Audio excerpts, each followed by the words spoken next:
we soon found out that although he had saved up to invest, he had just saved up the absolute minimum amount. And so he was in a situation where if he didn't make, 3, 4, 5K in the first 30 days, there was going to be no business. I think everything is at stake. The money really isn't the problem, but my future is. So that's something that's much more important than whatever was the price when I first partnered up. My name is Dylan. I'm the founder and partner here at Catalyst Holdings, a done-for-you growth partner for online B2B services. And the next challenge that we have here is to document everything behind the scenes as we take one of our clients to $150,000 in monthly recurring revenue. So you're going to see every individual move that we make, from tweaking the ad copy to adjusting the sales process to how we're onboarding our clients, to all the transparent problems and how we're overcoming each and every single one to take our client from where they originally started with us at close to zero to now $40,000 a month, and throughout this documentary, $150,000 per month. So before Catalyst, what I was doing, a lot of it was like drop shipping, whatever the case might be. Honestly, just trying to make money any way I can.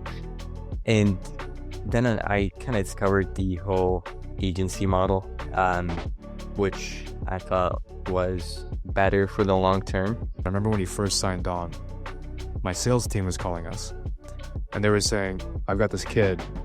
He's like 17, 18 years old. He just moved to the US to go to university. He's a full-time student. And he's going to put his last $2,500 into the first month of working with us. Do you think it's a good thing?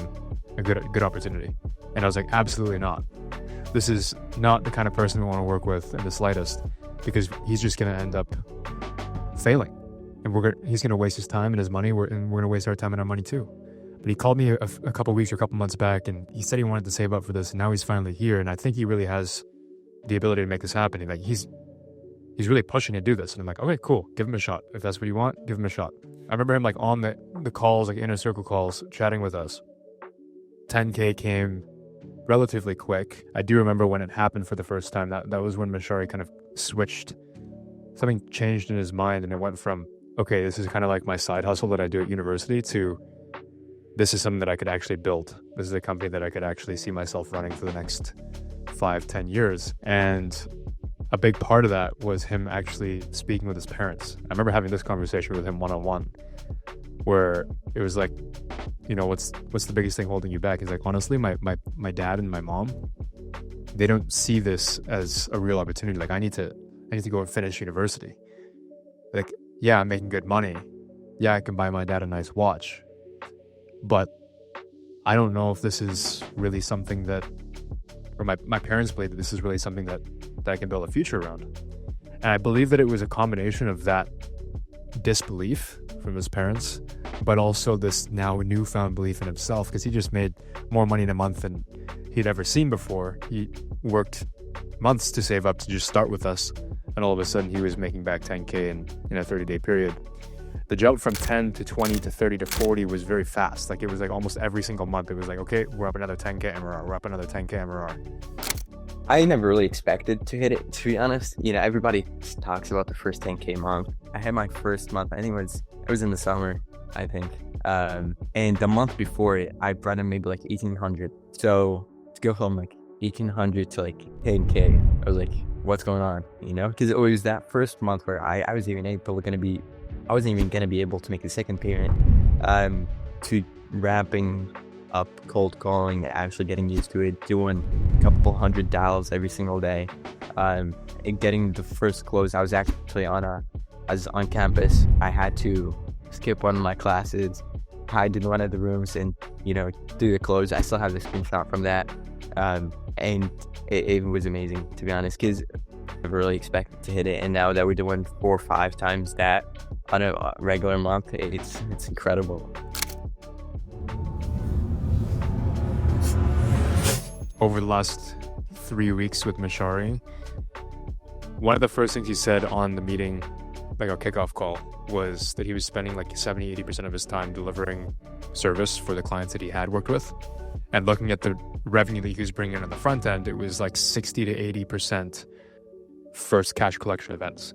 He didn't have too many rebills because he was basically collecting prepayments for 3 to 6 month engagements. And so to help contribute to accelerated scale, we had to take him out of service delivery. So one of the first things that we did, both Dylan, myself, and Rayon, was focus on helping to systemize and also hand off, identify all the tasks that he's doing in delivery that he doesn't need to be doing actively, because he was doing a lot of things that one of his team members could have taken care of. And so he's done that. We kind of wrote everything down every single day, what he was doing, offloaded the tasks that he wasn't or didn't really need to be involved in. And that freed up a good portion of his day to focus more on the sales side, from where we spent probably about half of that time sourcing, training, and hiring a new setter. We worked with our placement agency here at Catalyst, got a really great setter on. His name's Jason, based in the UK. Yeah, cool. Let me let's get into the first official file. Yeah. Now, the biggest thing that we're focusing on here to take him from where he is now to 150 is systemization of the sales process, and then also systemization of the back-end operations and automations of the company. So already we've gone to work to bring in a setter who has began setting appointments for Mashari so he can jump on and close those. And then in addition to that, we're working on completely automating the back-end fulfillment, right? So automating the onboarding process, automating the delivery, and taking it to less than 1 hour per week per client are the two big focuses that the two big things that we're focusing on right now. We really strengthened the offer to do more of like what's called a buyback offer, in the sense where we have a guaranteed result that we're offering. And if we fall short of that result that we're promising to generate, we'll actually pay the customer a sum of money for every job that we fall short of. So that repositioning of the offer, coupled with a whole bunch of new advertising creatives, using a lot of the proven ads, because that's fundamentally what we do a lot here at Catalyst. Catalyst will spend, upwards of $50,000 a month on ads. We'll take the top 10% performing ads that we ran, and then we'll just rebuild and recreate those ads for our clients and for our partners here. So those two things has really ramped up the marketing, in addition to scaling spend up into the $300-ish per day mark, coupled with, kind of what I was saying earlier, a complete rebuild of his sales team, bringing on a setter, and all that kind of stuff has been the main thing that we've been focusing on up until this very point.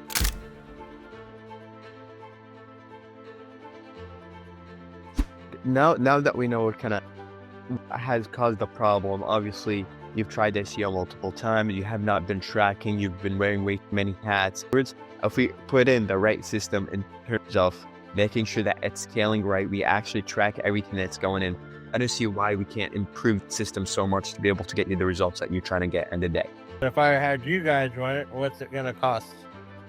It's going to be, so after the 90 days, it usually goes down to 36 a month. Or so. 300 a month? Yeah, or you do like $1,000 quarterly, basically, which is, it's really up to you. Gotcha. All right, fair enough. Where should we go from here? I don't know, I'm thinking about it. I don't think this is a decision I should make right off the bat. I think I need to let it sink in a little bit. All right, so that hurt. For sure. Well, we touch bases tomorrow around 12 o'clock. Tomorrow, let me put on my calendar. I guess the key is how, what did you say, how long is it before I'm going to see results? I think you should be able to see the results after day 15. You'll definitely see the ball, not see it, but you'll definitely feel the bone kind of picking up and ringing a little more. Right. It's really just installing the right systems. What is it called, Plumify? Yes, sir, Plumify. Am I locked into a contract or anything? Is this a month to month?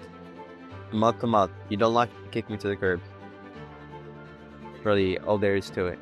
Good answer. Yeah, man. Honestly, I can give you. I'm not even going to think about this anymore because I've got to do this thing today.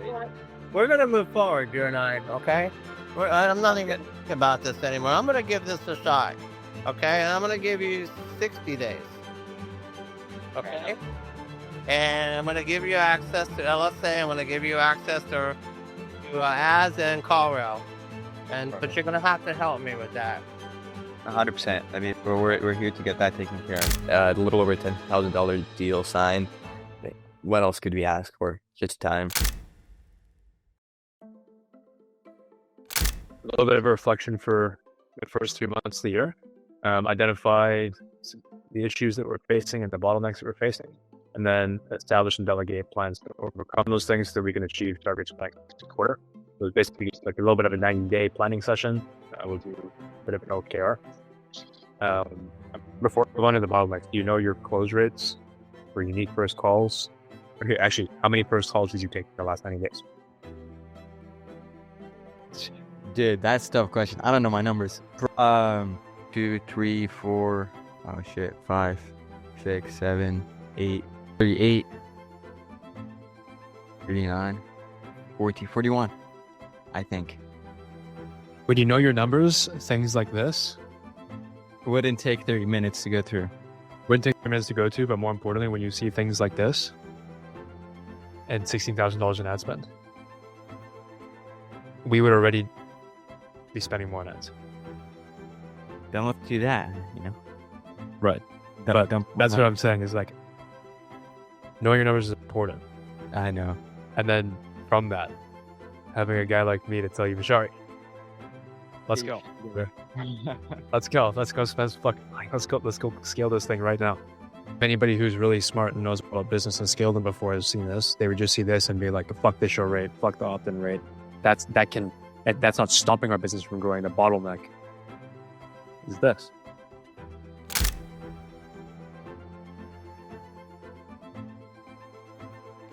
One of the things that we're definitely working on here is, for some odd reason, we're getting people that are coming through that it's not like they're not qualified or anything like that. They're just completely not the ICP. So we got people that are just coming through and they're just like looking for a plumbing job and whatnot. And so in order to do that, we got our setter giving us all of the contact information of anybody who comes through and isn't our ideal ICP. And then what we're going to be doing is, because we use UTMs to track which ad everybody comes through, we're going to look for the ad that is attracting the most amount of unqualified leads, and by unqualified, people that are like looking for plumbing jobs, not plumbers looking to get more jobs, if that makes sense. We're going to be cutting those, allocating more budget to the ones that are performing and whatnot. So what I got started on would be a lot of the SOPs for the media buyer and making videos with those SOPs. So pretty much took what Catalyst was using and changed a lot of the stuff to fit what is going to work for what we're doing. A lot of it is different in terms of the campaigns themselves, since a lot of what Catalyst uses is related to like Facebook ads and that kind of stuff. I changed it to the Google local service ads, the Google pay-per-click ads, and added basically links to long videos of me actually creating campaigns and all that kind of stuff. And within each SOP, there's a bunch of these, I guess call it mini SOPs. So just created those as well. So some of them, honestly, I don't know if we're going to be using to the full capacity. Like a lot of the advising call framework, the media buyer won't be taking any calls, really. But created other stuff like the Google pay-per-click keyword bank, which basically has a bunch of the keywords that we use consistently throughout different campaigns for different jobs that we're targeting. But that's kind of where I've been spending a lot of my time. Yesterday and today, making sure that all of these are complete. One of the things we've noticed in the last week or so has been, 1, show rates are a challenge.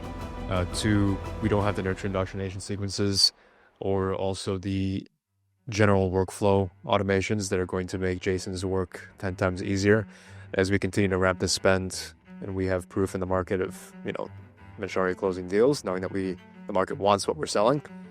We're going to need to have Jason be able to handle a lot more volume. So what I'm working on this week is getting Plumify set up on SendBlue, which should help to double their response rates. Typically with SMS, you're looking at, around a 30 or 40% response rate. And with SendBlue, which basically just takes the SMS, searches if it's an iPhone from the lead that we're speaking with, and then we'll send them a blue iMessage message as opposed to a green SMS. That will take our response rates ideally up to 60 to 80%. And I know that based on what we've been able to achieve here at Catalyst. So we're going to be copying over this entire automation setup and workflow from our internal CRM. Just stuff like this that creates automatic group chats, sends the nurture for things like meeting reminders, all the way through to case studies and FAQ that are commonly asked on the sales call throughout their process from opt-in all the way through to close. But in terms of revenue, I think we're up at either 15 or 18 so far. So for the month, which is like $6-7 grand more than what we spoke about on our last call. And then we'll see where we can take it from there. If this doesn't work, as I hope it does, I'm going to be doing something I don't want to be doing. And I don't want to do that. So for me, my future is at stake. So this better pan out. You know what I mean? If you're watching this video as it just came out, I want you to hit that bell notification so you're notified when the next episode comes out. Now, if it's already been a month or so since this video is out, just click here to watch episode 2.